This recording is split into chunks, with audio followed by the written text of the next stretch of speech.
이 시간에는 시편 106편 32절 말씀을 가지고 제 나이 모세에게 이르렀나니 라는 제목으로 잠시 말씀을 증거하도록 하겠습니다.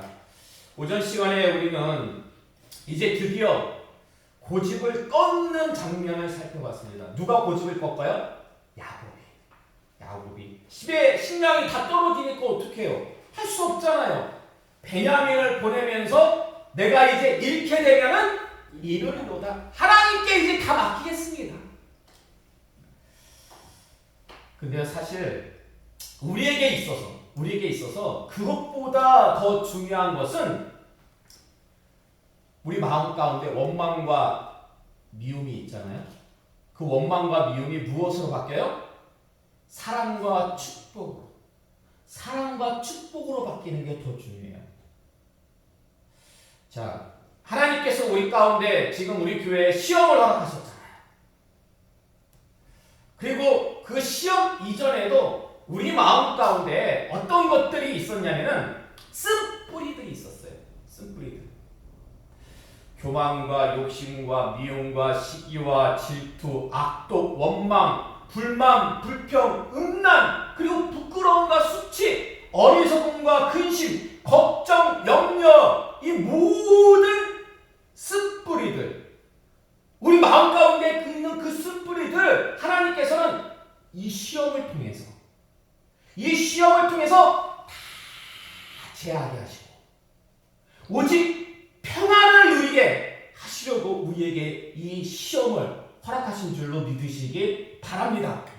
근데 이 평안을 누리는 방법이 뭐예요? 우리 안에 있는 숯뿌리들을 제하고 평안을 누릴 수 있는 방법이 뭡니까? 사랑하고 축복하는 거예요. 누가복음 7장 50절 말씀 볼까요? 누가복음 7장 50절 함께 말씀 분독하겠습니다. 예수께서 여자에게 이르시되 내 믿음이 너를 구원하였으니 평안히 가라 하시니라. 아멘. 누가복음 8장 48절입니다. 예수께서 이르시되 딸아 내 믿음이 너를 구원하였으니 평안히 가라 하시더라. 아멘. 보세요. 말씀을 보니까 구원받은 자들의 특징이 뭡니까? 구원받은 자들의 특징. 믿음. 아니 거기 말씀 보세요. 그렇죠. 믿음도 있어요. 내 믿음이 너를 구원하였으니 그 결과가 뭐예요? 평안히 가라. 예. 누가복음 8장 48절에도 내 믿음이 너를 구원하였으니 평안히 가라. 자, 믿음으로 구원받은 자들에게 주어지는 특징이 뭡니까? 평안이라는 거예요. 평안. 근데 여러분 구원받았어요? 안 받았어요? 여러분도 믿음으로 구원받았죠? 따라서 여러분에게도 무엇이 임해야 됩니까? 무엇이 임해야 돼요? 평안이 임해야 돼요. 평안이. 그러면 그 평안은 여러분만 간직해야 됩니까? 아니면 이웃에게도 나눠줘야 됩니까? 나눠줘야 되죠. 그래서 누가복음 10장 5절 6절 말씀 볼까요? 함께 봉독하겠습니다. 어느 집에 들어가든지 먼저 말하되 이 집이 평안할지어다 하라. 만일 평안을 받을 사람이 거기 있으면 너희의 평안이 그에게 머물 것이요 그렇지 않으면 너희에게로 돌아오리라. 아멘. 여러분이 어느 집에 가든지 간에 그 집을 위해서 그 사람들을 위해서 평안을 빌어요. 그래서 평안을 그 사람들이 받을만 하면은 평안이 그 사람에게 임하고 받을만 하지 못하면은 그 평안이 누구에게 와요? 나에게 오죠. 여러분에게도. 근데 여러분 이걸 아셔야 돼요. 평안뿐만이 아니라 축복도 마찬가지예요. 축복도. 그러니까 여러분이 어느 집에 가든지 간에 평안과 더불어서 무엇을 빌어야 돼요? 축복을 빌어야 돼요. 그래서 그 집이 만약에 축복을 받을 만하지 못하면 그 축복이 누구한테 온다? 나에게로. 그렇죠. 여러분에게도 오는 거예요. 그러면 여러분 이 평안과 축복을 내가 좋아하는 사람 집에 가서는 평안하고 축복하라고 기도하고 내가 별로 안 좋아하는 집에 가서는 기도하지 않고 그래야 됩니까? 아니죠. 어느 집을 가든지 간에 우리가 평안을 위해서 기도하고 축복을 빌어줘야 된다는 것입니다. 시편 109편 17절의 말씀 볼까요? 시편 109편 17절의 말씀 함께 봉독하겠습니다. 그가 저주하기를 좋아하더니 그것이 자기에게 임하고 축복하기를 기뻐하지 아니하더니 복이 그를 멀리 떠났으며. 아멘. 저주하기를 좋아하면 무엇이 임해요? 저주가 있네요. 저주가. 저주하기를 좋아하면은 그러나 여러분 이 말씀을 거꾸로 하면 축복하기를 좋아하는 뭐가 임한다? 복이 임할 수밖에 없는 거예요. 어느 집에 가든지 간에 내가 복을 빌고 누구를 만나든지 간에 축복을 하면은 그 복이 결국 나한테 돌아오게 되었다라는 것입니다. 자, 그래서 에베소서 4장 29절의 말씀 볼까요? 에베소서 4장 29절에 함께 공부하겠습니다. 무릇 더러운 말은 너희 입 밖에도 내지 말고 오직 덕을 세우는데 소용되는 대로 선한 말을 하여 듣는 자들에게 은혜를 끼치게 하라. 아멘. 자, 더러운 말은 사도 바울 선생님이 얘기하기를 더러운 말은 입 밖에도 내지 말래요. 오직 선한 말을 하라고 하는데 여러분 보세요. 우리가 지금 우리 교회가 시험으로 인해 가지고 정말 큰 어려움을 겪고 있잖아요. 그러면은 우리 교회에 상처를 주신 분들, 그러니까 나간 분들, 시험에 빠져가지고 지금 함께하지 못한 분들, 어려움을 끼친 분들에게 어떻게 우리가 선한 말을 해야 됩니까? 그분들에게도 어떻게 해야 돼요? 선한 말. 그렇죠. 근데 여러분 보세요. 뭐 선한 말을 하라고 했으니까 지금 성경에 그분들이 한 명씩 두 명씩 이렇게 빠지고 이유 같지 않은 이유로 그분들이 교회를 나갔을 때 그분들에 대해서 원망하는 마음이 조금이라도 있었습니까 없었습니까? 솔직하게 솔직하게 원망이 됐어요. 예. 여러분 보세요. 이 누군가를 원망하는 마음이 선한 마음에 속합니까? 아니면은 더러운 마음에 속합니까? 더러운 마음에 속하죠. 그러므로 여러분 조심하시기 바랍니다. 이 말이라는 것은 어디서 나오냐? 마음에서 나오는 거예요. 마음에서. 말이라는 것은 혀 끝에서 나오는 게 아니라 마음에서 나오는 거예요. 그래가지고 선한 마음이 있으면 어떤 말이 나와요? 선한 말이 나와요. 근데 더러운 마음이 있으면은 더러운 마음이 있으면은 더러운 말이 나와요. 그러므로 여러분 원망하는 마음을 갖지 마시기 바랍니다. 원망하는 마음을 가지면 원망하는 말이 나올 수밖에 없는 거예요. 그리고 더러운 말은 교회의 덕을 세운다 못 세운다? 교회의 덕을 못 세워요. 그러므로 여러분 어떤 경우라도 선한 말을 해야 되는데 그 방법이 뭡니까? 방법이 선한 말을 하는 방법. 어떤 경우라도 원망의 경우라도 선한 말을 하는 방법은 여러분이 축복을 선포하는 거예요. 축복을 선포하고 복을 당부하는 건데 자 여기서 여러분 또 가셔야 될 게 있어요. 히브리서 12장 8절의 말씀 볼까요? 히브리서 12장 8절의 말씀 함께 공부하겠습니다. 시작. 징계는 다 받는 것이거늘 너희에게 없으면 사생자여 친아들이 아니니라. 아멘. 사람은요 누구나 실수하고 범죄합니다. 사람은 누구나. 근데 그때마다 하나님은 징계하신대요. 왜 징계해요? 왜? 사랑하니까. 그렇죠. 여기 말씀 보니까 사생자가 아니라 주사가 키운 놈이 아니라 친아들이기 때문에 이게 어떤 의미인지 아십니까? 여러분 사랑의 매를. 성도의 가장 큰 복이 뭔지 아십니까? 성도의 가장 큰 복. 성도의 가장 큰 복. 여러 가지로 정의할 수가 있어요. 근데 하나님과의 관계가 바로 서는 거예요.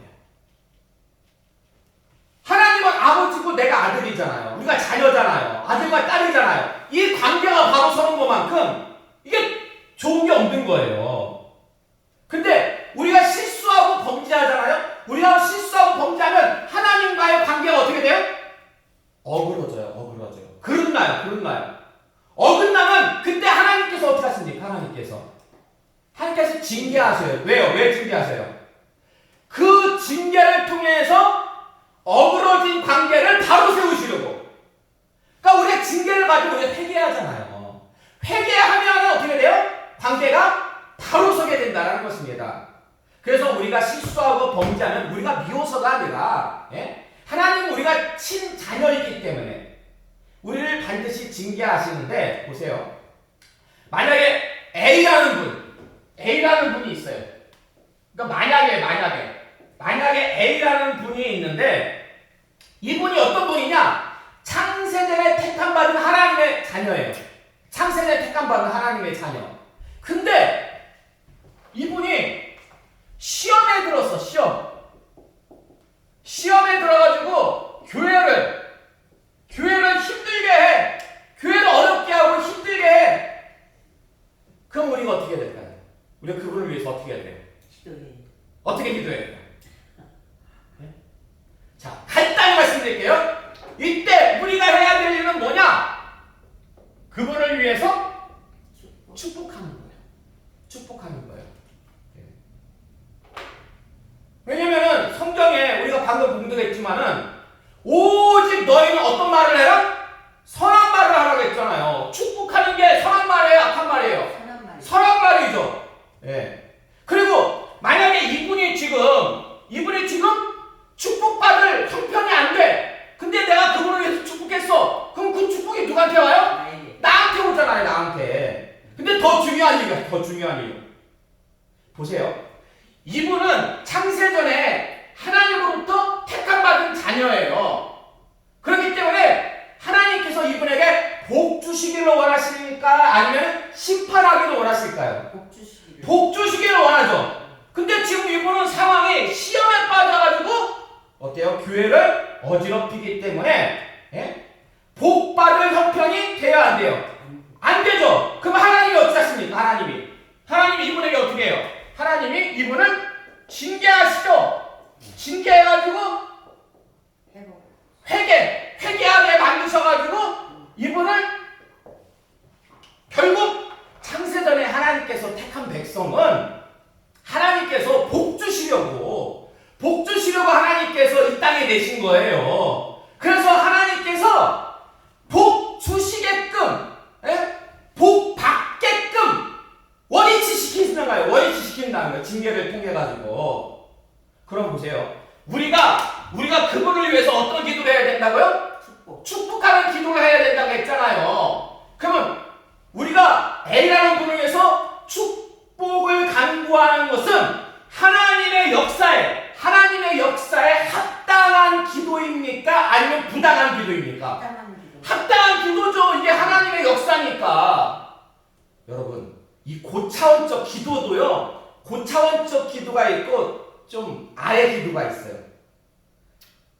이 고차원적 기도는 우리의 소원을 아뢰는 그냥 뭐 달라고 맨날 달라고 하는 이런 기도가 아니라 하나님의 뜻을 간구하는 기도예요. 하나님의 뜻.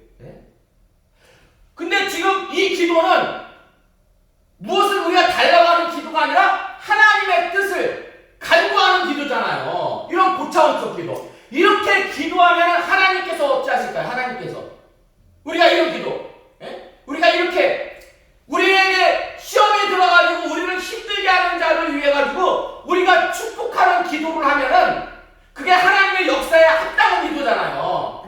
그러나 그렇게 하나님 뜻에 맞는 기도를 하면은 하나님께서 어찌 하세요? 하나님께서 기뻐하셔요. 하나님께서 기뻐하신다고요. 보세요, 근데 여러분. 우리가 하나님을 기쁘시게 하잖아요? 그럼 하나님은 우리를 어찌하세요? 하나님도 우리를 기쁘시게 하셔요. 우리가 하나님을 기쁘시게 하면 하나님은 10배, 100배, 1000배로 우리를 기쁘시게 한다는 것입니다. 어떻게 하심으로? 복 주심으로. 우리가 원수를 향해가지고 우리를 힘들게 하고 어렵게 하고 교회에 상처 주신 그분들을 우리가 축복하면은 그 일로 말미암아가지고 하나님이 기쁘셔가지고 우리에게 복을 주신다라니까요. 우리에게. 이게요. 이게 뭐냐? 이 모습이 뭐냐? 원수를 향해서 힘들게 하고 우리를 힘들게 하고 어렵게 하신 분들을 위해서 우리가 축복하고 기도하는 것. 이게 바로 뭐냐? 이게 바로 사랑으로 교회를 건축하는 거예요. 이게 바로 사랑으로 교회를 건축하는 거예요. 이게 바로 사랑으로. 그래서 이제 알았어요. 왜 하나님께서 이 어려운 시기에 이렇게 이만큼 수고하고 노력해가지고 교회를 지었으면 좀 부흥을 시켜주시지. 시작부터 큰 시험을 주신 이유가 뭘까? 이 큰 깨달음을 하나님은 육적인 부흥에 앞서가지고 먼저 우리 마음 가운데 영의 심령의 부흥을 원하셨다라는 거예요. 이 깨달음을 통해 가지고 그러므로 여러분 우리가 할 일은 우리에게 상처 주신 분들 그리고 우리가 아프게 한 분들 그래서 제가 지난주 수요일날 아침에 막 일어나자마자 저를 힘들게 하고 우리 교회를 아프게 하신 분들을 위해서 이름 하나 불러가면서 다 축복을 선포했어요. 축복해 주시옵소서. 그들에게 복 내려 주시옵소서. 결국 복을 그분들을 위해서 축복한다는 것은 그분들이 하나님과의 관계가 바로 세워진다라는 거죠. 그냥 지금 하나님께서 진행하고 있는 일이에요, 그게. 근데 성경을 보면은요, 이래야 되는데 이걸 잘하지 못해가지고 상처 준 사람들을 축복하지 못함으로 말미암아가지고 자기 소원을 이루지 못한 분이 있는데 그게 누굴까요? 민수기 20장 10절 이하의 말씀 볼까요? 민수기 20장 10절 이하의 말씀 함께 공독하겠습니다. 모세와 아론이 회중을 그 반석 앞에 모으고 모세가 그들에게 이르되 반역한 너희여 들으라. 우리가 너희를 위하여 이 반석에서 물을 내려 하고 모세가 그의 손을 들어 그의 지팡이로 반석을 2번 치니 물이 많이 솟아나므로 회중과 그들의 짐승이 마시니라. 아멘. 잘하시는 말씀이에요. 광야에서 이스라엘 백성 무리바에서 물이 없어. 광야에서 물이 없어. 그래가지고 원망해요. 그러자 하나님께서 뭐라고 말씀하시냐면 반석에게 명령하여서 물을 내게 하라. 모세한테 그렇게 말씀하세요. 근데 모세는 뭐라고 대답합니까? 모세가 뭐라고 얘기해요? 우리가 너희를 위하여 이 반석에서 물을 내랴. 그러면서 지팡이로 반석을 2번 내리쳐요. 결국 하나님의 영광과 거룩함을 온전히 나타내지 못한 모세, 가나안 땅에 못 들어가요. 이 일로 말미암아가지고 가나안 땅에. 근데 여러분 이걸 잘 보셔야 돼요. 말씀을. 지금 누가 원망했어요? 이스라엘 백성. 잘못한 것은 이스라엘 백성들이에요. 근데 재난이 누구에게 임했어요? 여러분 오늘 본문 말씀 시편 106편 중간으로 올라와가지고 보세요. 106편 32절 말씀. 시편 기자 뭐라 그래요? 그들이 또 무리바 물에서 여호와를 노하시게 하였으므로 그들 때문에 재난이 누구에게 이르렀나니? 모세에게 재난이. 잘못한 것은 이스라엘 백성들인데 재난이 모세에게 임했대요. 예? 그러니까 여러분 이와 마찬가지로 지금 시험에 빠져가지고 우리 교회를 나가신 분들, 떠난 분들, 그분들 마음 가운데 원망이 있을까요? 없을까요? 그분들 마음 가운데. 당연히 있죠. 시험에 빠졌으니까 원망이 있죠. 지금까지 이스라엘 백성처럼 원망이 있어요. 그럼 우리가 어떻게 해야 됩니까? 우리가 그분들을 위해서 어떻게 해야 돼요? 그렇죠. 축복해야죠. 만약 모세와 같이 철기를 내고 야! 니들이 나가서 얼마나 잘 되는지 보자. 모세와 같이 철기를 내고 똑같이 원망하면은요 모세에게 임했던 그 재난이 누구한테도 올 수 있다? 우리에게도 올 수 있다라는 거. 우리에게도. 원망한 건 그들인데, 잘못한 건 그들인데 어떻게 우리가 대처하느냐에 따라가지고 우리에게 잘못하면 재난이 올 수 있다는 것입니다. 자, 그럼 어찌해야 됩니까? 축복. 사랑하고 축복을 강구해야 된다는 거예요. 여러분 명심하시기 바랍니다. 우리가요, 우리에게 상처 준 분들에게 축복하잖아요? 그럼 이게 뭐냐? 선으로 악을 이기는 거예요. 선으로 악을 이기는 거고요. 성경의 말씀, 오직 선한 말을 하라. 기쁘고 즐거울 때는 누구나 선한 말을 해요. 근데 성경에는 오직 선한 말을 하라요. 이거는 힘들고 어려울 때도, 원망이 생겼을 때에도, 부담감이 있을 때에도 오직 선한 말을 하라는 성경의 가르침과 일치합니다. 그래서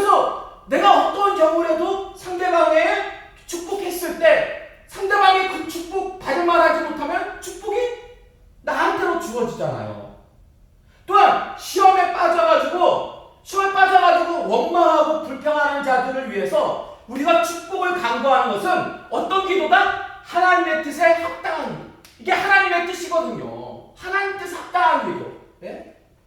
합당한 기도고 내 마음이 그분들을 향해서 생각날 때 좀 짜증이 나고 원망이 생길 때마다 싹틀 때마다 내가 그분들을 위해서 축복하면 내 마음에 무엇이 주어진다? 평안이 주어져요. 평안이. 그건 그 평안은요 내가 만들려고 해서 갖는 게 아니에요. 하나님이 주시는 평안이에요. 우리는 그렇게 만들어졌어요. 우리는 그렇게 하나님이 우리를 그렇게 만드셨기 때문에 우리 마음 가운데에 평안이 주어지려면 원수를 사랑하고 축복하면 돼요. 여러분. 그러므로 이 시간 나오신 여러분은요. 원망으로 상대하지 마시기 바랍니다. 네. 원망으로 상대하면 잘못하면 모세와 같은 재난이 우리에게로 임할 수가 있어요. 그러지 마시고 오직 뭐 하라고요? 오직 축복하시기 바랍니다. 축복하면 정말 여러 가지 유익이 있어요. 여러 가지 유익. 여러분한테 복이 주어지고 여러분한테 평안이 주어지고. 예.